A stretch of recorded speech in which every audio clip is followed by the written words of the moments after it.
so excited. Today we're interviewing Dave Schiller of Paragon Designs. We're in a home that is built with containers.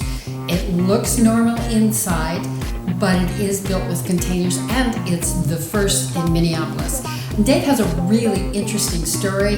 There's so much we have to talk about. Dave, thank you for letting me come in and talk to you today. Thank you for being here. So can you tell me, what's your background? How did you get into building an alternative method home? My background is probably different than most people who are building homes right now. I'm actually trained in biochemistry from local university, Hamlin University. Wow, that's a swing. Yeah.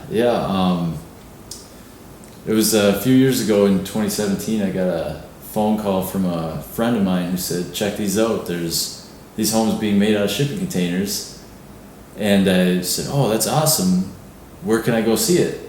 And I looked around Minnesota and I just couldn't find one in Minnesota. You'd have to go to California for a lot of them. Yeah, and I was like, well, that's not fair. So that started the journey for me.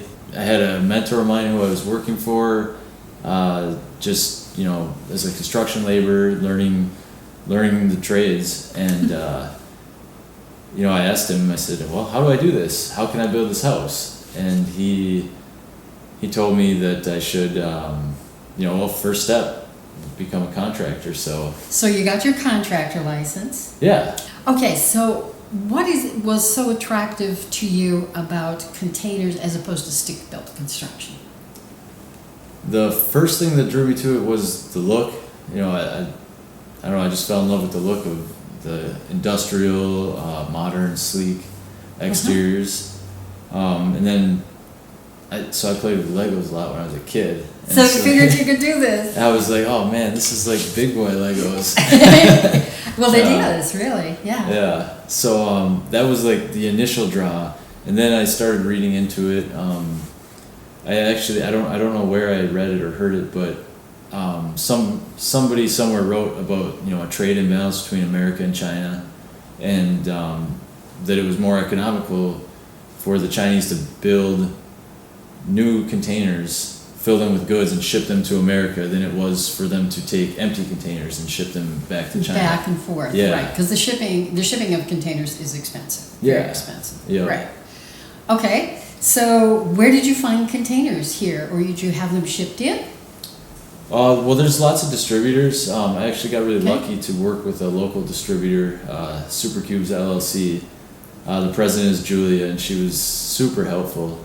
She helped you find the right containers. She helped me find the right containers. She worked with me as she supported what I was doing and really helped, or was really patient through like some of the struggles that we had to go through to. Now, did you use an architect, engineer? Who helped you design and do the blueprints and all the planning? Yeah. So initially, like the idea was to use an architect. That's what that's what most people do when they're trying to build something. And there aren't any for these homes. Yeah, I searched around in Minnesota, and I got a lot of support from a local architectural firm, but when it came down to it, they were usually asking me questions, and it wasn't the other way around. I was answering the questions for them about containers, because I had done a lot of research at that point.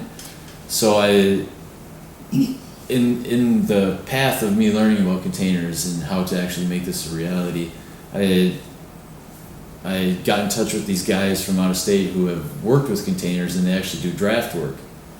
Okay. So I found a couple of guys who were adept at building with containers, knew what they were doing, and they also did drafting. So they became, as soon as I encountered them and realized what they were capable of, like they fulfilled that. They became a part of the team. We need you guys. Like, that's great. Is going to be and great. You do know this is a brave new world for Minnesota. Yeah, I've started to realize that. Yeah, it's here. People, the builders and all are a little conservative, and it is moving, but not as fast as you are. Okay. So what was the building process like Where did you start? Obviously, you put the foundation in first. Yeah. Then. Well, we dug a hole first. Yeah. Okay. Yeah. Okay. So that's important too. You have a full basement. Yes. Right. Yep. It's a lookout, not a walkout. So you have a traditional basement. Yep. And you worked putting the houses on top of, or putting the containers on top of that. Probably the coolest and also the most stressful day of construction. We had one shot. We had one day to do it. All of them together. Yeah, and we had only one day to make everything happen because this is a one-way alley. Okay. Which this could have, I guess, been a logistical overlook on my part when I chose this lot. Okay. But fortunately, the Boys and Girls Club next door were super helpful. They were really supportive. They actually let us dismantle part of their fence and take the tractor trailers in through their parking lot and back them into the back of the property here, along with the crane. So how much of the home is traditional construction and how much is container? Yeah, that's a really good question. That speaks to, I like to refer to the project pro forma for this question, because people call this a container house. And, I think that that's a bit of a misnomer. It's easy to call it that from how it looks on the outside. But from a strictly number standpoint, the shipping containers are less than 10% of the project pro forma. Wow. So over 90% of this house is conventional construction. But it's conventional, but this is a net zero ready house. Yeah. And it's all electric. So this is not conventional. MaryJoRealtor is zero energy ready. Zero energy ready. Little less than net zero. Right, which means you don't have solar. Yeah. But if you had solar, it could be a net zero. Yes. Yep. Okay. Yep. And you have an induction stove. Yep. And you have heat pumps. Yes. And tons of insulation. Yep, and no gas. We are not hooked up to gas. For a reason. 100% energy. Electric energy. 100% electric, yeah. So there's a big green incentive, personally for me, involved with building this house. Okay. So, I just want to think progressive, want to think into the future, and and electricity is renewable. Electricity, as far as we know, at least in our lifespans and the lifespans of our offspring, is going to be readily available. Electric it is cleaner and it will be far more affordable than the old houses that were done electric. Those were resistant and they just ate energy up. Yeah. These are less resistant and it's new and it's exciting, but you have 3 bedrooms, 2 baths. Yeah. So you have 1 bedroom on the main floor, a full Yep. bath here, full bath, master share, it's a walk-through bath, and 2 bedrooms up there. Yeah. Both of them have balconies, which is terrific, which is Yeah. exciting Oh, yeah. for people. So I'm thinking that people would think too that a house built with containers would be a tiny house, but it's not. Yeah, no, that's we from the onset we wanted to design and build on site a full size house. There was never any tiny house intentions.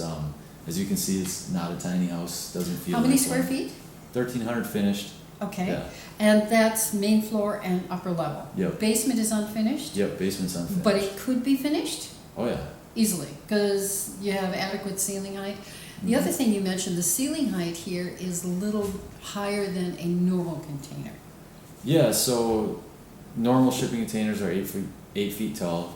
We used all what are termed high cubes, so they're 9.75 feet tall. Wow. Yeah, so in this section that we're in right now, we have the exposed container ceiling. Yes. And we're able to do that because we have upstairs above us, so the thermal envelope. Yes. We're not constrained by the thermal envelope, so we have a much more spacious ceiling in this area. How do you put windows on a container? It's a lot of work. Yeah. Yep. It's a lot of work, but it's worth it. Right. So you have to cut the steel. Yeah. Yep. And then insulate it from the inside around the frame. Yeah. We actually create frames. So we shop weld frames for the windows Wow. on site. Yep. Okay. That's a little different because normally in a stick built you have a header and boom, that pops them out. So Yep. this is different. Yep. No, our headers are built into the steel frame. What would you like people to know about the process of building a container home, and what is the result? What makes you excited about that, and tell people what they need to know? Well, the process of building a shipping container house with Paragon Designs will be similar to building a house, a conventional house with any other company. We'll start you through the design phase, get plans, and then we'll build those plans after we get a permit. And how long is the process to build? actual construction time, we can be for sure under 6 months, Okay. depending on the scope of the house. But the planning is another couple of months up front, and permits, Absolutely, and yeah. presenting to the city and getting approval and all Yeah, of that. the permitting process would be what you're talking about, and I don't anticipate, so going through this house, we had to go through a few rounds in the permitting process. Oh, I'm sure. Where Yeah. we learned quite a bit, we actually heard from, I think it was the head of building safety with Minneapolis. He told one of our team members that I think we were the 7th or 8th ones to apply for a permit in Minneapolis, and You're the only ones who got it? we're the ones who got it. Wow. Yeah, so he said that it had a lot to do with the amount of planning we did ahead of time and how we could Right. answer their questions. Do you know, and I think that's really a good point. People think that you're working with modules, so it's like boom, boom, stacking them in, popping the windows in, and you're done. Yeah, that'd be nice. That's how they show it on HGTV, right? You build Yeah. it in an hour like Legos. Yeah. But it is a process. There is a 2-month process to getting permits and designs and Yes. all of that approved. So then, once you're ready to go, it can be up to 6 months, depending on, Mhm. is weather a factor? Well, absolutely, weather's a factor for the exterior and outside Okay. parts, and then the winters in Minnesota. Right now, we're taking clients and we're starting the design process with a few clients. We still have room for a few more this year, but we are fully intent on getting all of the unpleasantries, planning and permitting done over the winter. I don't think that's the unpleasantries. I think the planning and the design would Well, be the design really, the design is fun. I meant the permitting. that's yeah. okay. That's painful for Yeah, everybody. Yeah, Yes. that can be difficult to get them to see that what you're doing and you know what you're doing, and just getting them open up to something new. So Absolutely. Can you please tell people how to find you? What is your website and what's your phone number? yeah, my name is David Schiller. I'm with Paragon Designs. Our website is www.paragondesignsmn. Don't forget the mn.com. Okay. And my phone number is 320-298-2421. Thank you so much. This was exciting. Can I ask you a favor? Yeah. In the next one, when you're building, can I come out and see when you're putting together like Legos? You want to see the crane work? I want to see the crane work. All right. Okay, but no judgments.